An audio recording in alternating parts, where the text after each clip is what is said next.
On May 17, 2016, severe storms produced 2.5-inch hail that damaged thousands of roofs in Tarrant County. This high-rise building was damaged, but did not leak. It had an existing 20-year-old SPF roof. The property owner decided on DFW Urethane to install another SPF roof.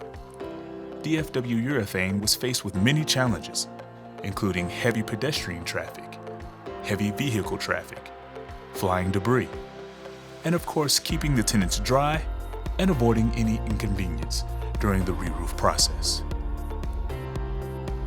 DFW Urethane installed a 55 compressive strength urethane foam to withstand high-level foot traffic and to help prevent large impacts from future storms.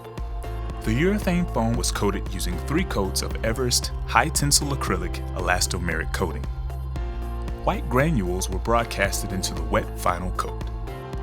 All exposed sheet metal was replaced using pre-finished metal. If you have a property that needs re-roofing, please give us a call at 972-222-8462.